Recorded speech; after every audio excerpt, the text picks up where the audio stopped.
and knows a lot of people about town. His buddy is Chris Doyle. He's recorded a lot of albums. Okay. They know the Onus Records guys. I remember these guys from 20 years ago because they had a local Tempe band called Big Blue Couch. And we would all hang out together. But I don't see Brandon regularly. Like he was like when in my friend group, you know, when I was 19 and I would see this guy all the time. He came because he saw my message on Facebook, met my rabbit, doesn't seem too turned off about the fact that she's a lot of work. Okay. Took her home so far. Haven't heard anything today, but so far so good. We were a little concerned because I guess he has some pet allergies sometimes. But this connects to the thing I told you when I was walking up your driveway just now. I got news today, like really terrible news, that one of my friends from high school, Andrew Panicki, who was also one of my first roommates in life when I left my mom's house at age 19, passed away. And the reason I want to mention him is that he was also a musician, and he played in a number of bands here over the years, and a lot of people know him. We were those punk rock kids that hung out at East Side Records, right? Oh, yeah. Back in the 90s. And he was in, when we were in high school, he was in a couple of bands. One of them was called Used Needles. Isn't that so punk rock? I'm like laughing at all of us. And the Feds, Los Federales. But then I think they figured out another band also had that name, so they had to change it. But I have in a shoebox somewhere cassette tapes that these guys recorded, right? That they used to sell at their shows at the Nile. And so Andrew's, he's around my same age, was like around 40. And I was really kind of shocked to receive this news today because that seems too young, right? But R.I.P. Andrew, wherever you are.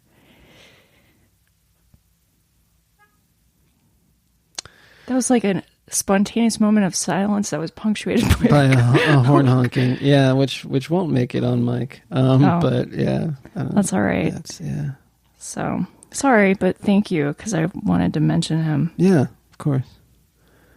They were in the process of recording an album, or I guess they had just finished up, so I don't have the details on that, but when I find out, maybe that's something else we could put on our for sure, page. Definitely. Or something.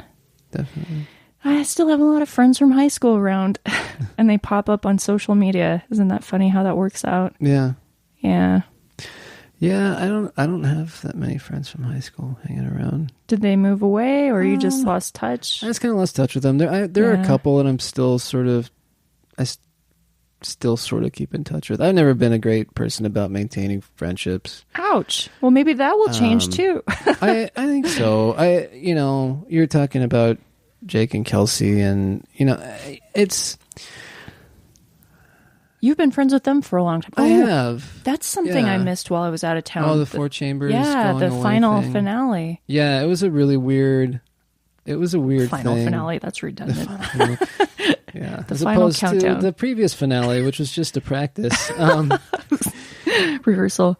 But yeah, it was kind of because I spent a lot of work on that, and it's kind of weird passing, thing that's passing, and it's kind of continuing in a way because Hoot and Waddle's still doing some of that stuff, but I mean, I got really close with Jake and Kelsey, and they're kind of like, I think of them more as like a brother and sister to me than my own siblings. Wow. Really. Yeah. And so it was good. I've spent a lot more time with them recently, and that's been really nice too. We kind of like just due to one thing and another hadn't hung out a lot, and then we spent a lot of time together in Portland. When we were all there for AWP, just kind of hanging out, and it was like reconnecting with family, and it was nice. So, wow. But I've always had this. I can usually manage to keep like 5 close friends at a time, and then everybody else is kind of like, it's not that I don't care about them. It's not that I'm, it's just I think that at any one time, you really only have so much space available for people. Oh, I totally agree. Yeah, so... You only have so much bandwidth. Exactly, yeah. And once it starts to get too far beyond that small group, then I don't know. It just becomes unwieldy, and who has all that time? We're all grown-ups and have careers and do all these extracurricular things, and we all have I don't know, a lot of things. Partners, I was thinking about, children. Yeah, I was thinking. I actually am like, except for the fact that I'm not quite the character in the song because I'm seeing somebody now, but there's that Tom Waits song, "Better Off Without a Wife." Oh yeah, and he's somebody else just cited that. He says, "All my friends are married, every Tom and Dick and Harry." It's like, yeah, you must be strong if you're to go it alone. And I was thinking about that. I'm like, you know what? All my friends are married, just about. Yeah. Or divorced. Or well, crazy times. I've been there too. So I don't know. That's okay. I don't feel that's another change. Mm-hmm. When I was like age 25 to when did I get married? 35. I really wanted to. Getting married seemed like a real priority. And now that I'm not anymore, I'm like, I mean, I'll find, if I do find someone and feel like it's right, I'll get married again. But I have to know that it's really right. Yeah. And I'm not in a rush, and I don't feel that pressure anymore. It's like it evaporated. And I don't know what it is, but I gotta. So first of all, I got married at 19, and that was way too young. But I also feel like I got it out of my system.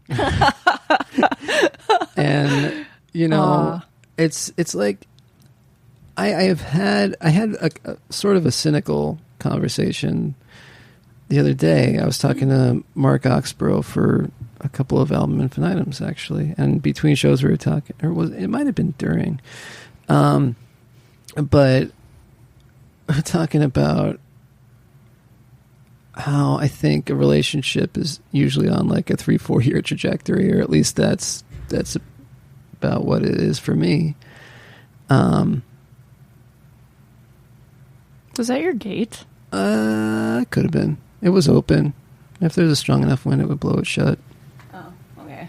So that's a possibility. But yeah, like I don't know. I think things go in cycles. There are these. You get together and things are great, and you're in that kind of honeymoon period, and then if you stick it out long enough, you're getting used to each other's shit, and you decide whether or not your shit is compatible with their shit, and you may decide yes or no, and then you find after a while, you know what, I really don't like their shit, and I'm tired of dealing with it, and then it's over, and then the cycle begins again. So, whoa. Right? But, I don't know. So I don't... Just because my record is 5 years, so you kind of summed up all the other ones that were like around 3 years. So the length will vary. There are always outliers. I was in a relationship for 9 years, and but it's still, it just, I don't know. I don't, and I'm open to the possibility things happen, but I don't necessarily think that there's one person for everybody, and I don't necessarily think that there is such a thing as a forever relationship, and whatever, universe surprised me. I don't know, but I think that there's thinking is healthy, and you're probably right. Yeah, I mean, although I don't want to die alone. That's the scary. There's that, but it doesn't mean I have to. We're born alone, we die alone. Yeah, it's at least have some friends around me. Something. Yeah, but I like the idea of a life mate, though. It's kind of nice to take care of each other. I think that as soon as you slap a label on something like marriage, then there's just an inevitable dynamic shift. There's suddenly this whole social construct you're imposing on yourselves. Mm-hmm. And and not even just as a commitment to each other. It's a fucking legal thing. Mm-hmm. So, oh God, yeah. And that's a trap. Yeah. Yes. Way too much of a headache. Absolutely. So I don't know.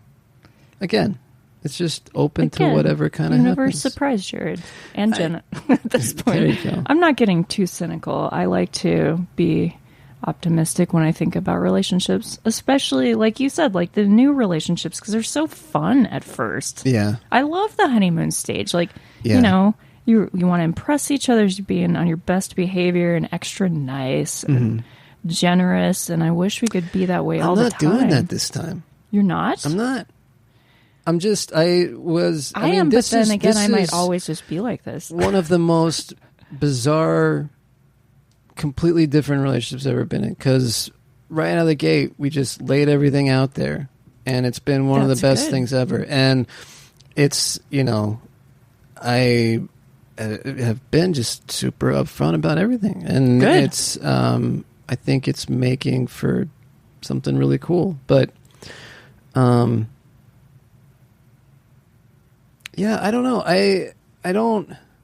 This started happening a while ago where I stopped feeling the need to be somebody that people were like expecting, you know, or to be like, you know, if I'm not, I didn't want to have to put on some sort of, it's like putting on a character. It's like and then what's the point? Eventually, you can't sustain that anymore. And then people are like, oh, what's wrong with this guy? He's all, you know, he used to be this way, and now he's this way. Now he's an asshole or whatever. And so, I just... You're like, that's my normal mode, dude. Yeah. And I'm not.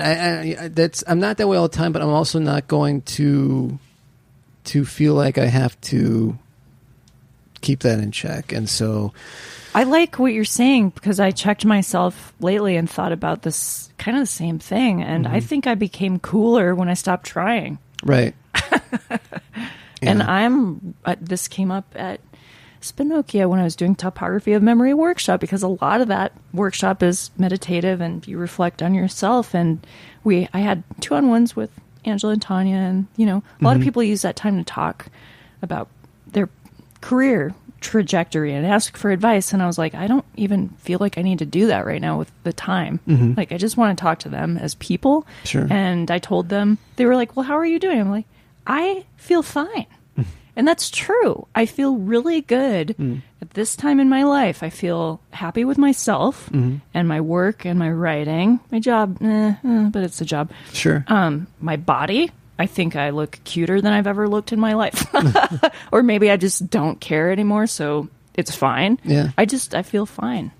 I really do. Yeah. The universe is throwing some negative things at me too, sad things, but that's to be expected. Yeah. It is. I also feel like it's going to be okay. That's where I'm at. I'm like, whatever it is, I can deal. Yeah. If one thing doesn't work out, it's okay. You know, I don't know. You just roll with it and keep going.